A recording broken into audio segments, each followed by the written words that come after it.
রৌমারী, রাজীবপুর, উলিপুর এবং চিলমারির কিছু অংশ সব মিলিয়ে প্রায় 750 বর্গ কিলোমিটার আয়তনের এই ভূখণ্ড কুড়িগ্রাম ডিস্ট্রিক্টেরই অংশ। এই অঞ্চল নিয়ে একটি স্বাধীন ডিস্ট্রিক্ট, একটা জেলা তৈরির দাবি বিভিন্ন সময় বিভিন্ন মহল করে এসেছে।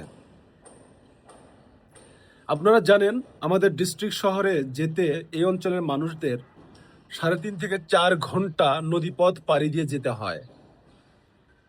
যদি এই 3.5 ঘন্টা ডিস্ট্রিক্ট শহরে যেতে হয়, তাহলে সেই অঞ্চলের কি উন্নয়ন হবে? সেই অঞ্চলের মানুষের শিক্ষা দীক্ষা কেমন হবে? চিকিৎসা ব্যবস্থা কেমন হবে? যোগাযোগ ব্যবস্থা কেমন হবে? অর্থনৈতিক অবস্থা কেমন হবে? সেটা আপনাদের কাছে আমার প্রশ্ন রয়ে গেল।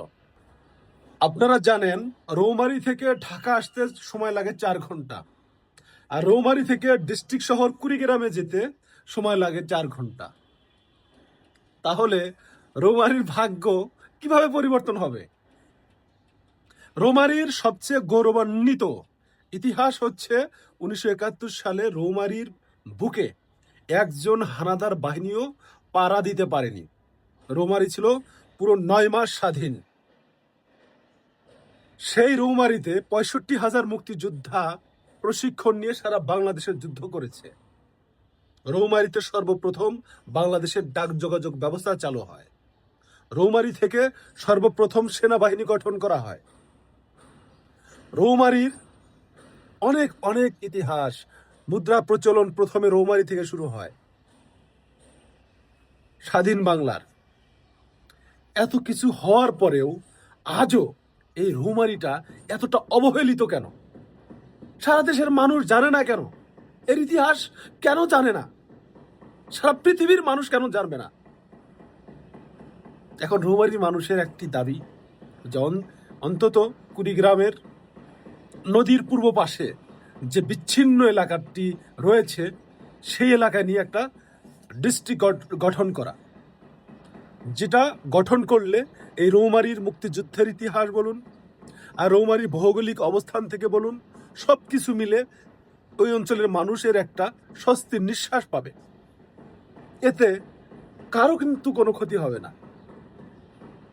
একটা স্বাধীন ডিস্ট্রিক্ট হয়ে যাওয়া মানে কিন্তু এই না যে কারো কাছ থেকে, হাত থেকে কোনো সম্পদ হারিয়ে গেল বা কোনো সম্পদ দূর হয়ে গেল, কারো স্বার্থে আঘাত আনা হলো।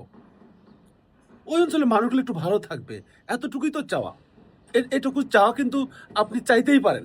এতটুকু চাওয়া কিন্তু আপনি কুড়িগ্রামের মানুষ হিসেবে, দেশের মানুষ হিসেবে আপনি চাইতেই পারেন।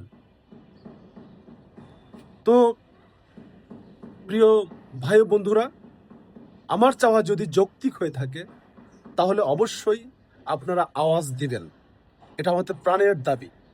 আপনারা জানেন, 1971 সালে শহীদ জিয়াউর রহমান কিন্তু আমাদের সেই রৌমারীতে গিয়ে মুক্তিযোদ্ধাদের সাথে দেখা করেছেন, কথা বলেছেন, প্রশিক্ষণ দিয়েছেন। এই ইতিহাস কিন্তু আমাদের রৌমারীতে রয়েছে। তো রৌমারীর ইতিহাস বলে শেষ করা যায় না। গুরুত্বপূর্ণ জায়গা রয়েছে বিভিন্ন। রৌমারীতে একটি স্থলবন্দর রয়েছে। এখন এই আয়তনের চেয়েও কম আয়তনের অনেক ডিস্ট্রিক্ট বাংলাদেশে রয়েছে এবং এর চেয়েও অনেক ছোট, 500 বর্গ মাইল, 650 বর্গ মাইলের অনেক ডিস্ট্রিক্ট রয়েছে বাংলাদেশে।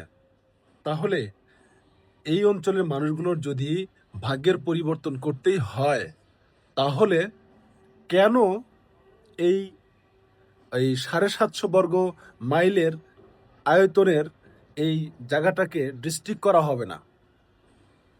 সবচেয়ে গুরুত্বপূর্ণ জায়গা হচ্ছে এই রৌমারী উপজেলার বড়ইবাড়ি গ্রাম। আপনারা জানেন, বিডিআর বিএসএফ এর মধ্যে যে সংঘর্ষ হয়েছিল, এই বড়ইবাড়ি ক্যাম্প দখল করতে এসেছিল ভারতীয় বিএসএফরা। সেখানে বড় একটা সংঘর্ষ হয়েছিল। আবার কি আপনারা সেই পরিস্থিতি দেখতে চান? একটা জেলা হলে সেখানে আর্মি ক্যাম্প হবে, বিডিআর ক্যাম্প হবে, তখন খুব সহজেই একটি রাষ্ট্র কোনো অংশে সহজে কোনো রাষ্ট্র দখল করতে আসতে পারবে না। আমি মনে করি এই এই অঞ্চলটা একটি স্বাধীন জেলা হলে এখানে রেল লাইন হবে, এখানে অবকাঠামো হবে, বিভিন্ন ধরনের সুযোগ সুবিধা হবে। একটা জেলার যে সুযোগ সুবিধা, সেই সুযোগ সুবিধা এই অঞ্চলের মানুষগুলো পাবে। তাহলেই তাদের ভাগ্যের পরিবর্তন হবে। এটা আমার কাছে ব্যক্তিগতভাবে মনে হয়েছে, একটি স্বাধীন জেলা খুব দরকার। একটি স্বাধীন জেলা করলে কারো কি কোনো ক্ষতি হবে? কোনো দেশের কোনো ক্ষতি হবে? কোনো কিছুই হবে না। বরং যে একটা অঞ্চলের মানুষ স্বাধীনভাবে বাঁচবে, তারা আর্থিকভাবে স্বাবলম্বী হবে, তারা যোগাযোগ ব্যবস্থায় উন্নতি হবে, তাদের পড়াশোনার ছেলে মেয়েরা পড়াশোনা করতে পারবে। তাহলে সেটা আমরা চাচ্ছি না কেন? তাহলে সেটা আমাদের হচ্ছে না কেন? বিভিন্ন সময়ে বিভিন্ন সরকার এসেছে, দল এসেছে, নেতা এসেছে, নেত্রী এসেছে, এই জায়গায় তারা আজ বরাবরই উদাসীন ছিল। কেন ছিল আমার জানা নেই। তো কুড়িগ্রামবাসীর পক্ষ থেকে, যারা এখনো তো আমরা কুড়িগ্রাম ডিস্ট্রিক্টের মানুষ, আমাদের অঞ্চলের এই রৌমারী, রাজীবপুর, উলিপুর এই অঞ্চল নিয়ে একটি স্বাধীন জেলা গঠন করার দাবি আমি জানাচ্ছি। আপনারা যদি একমত হয়ে থাকেন তাহলে আওয়াজ দিবেন।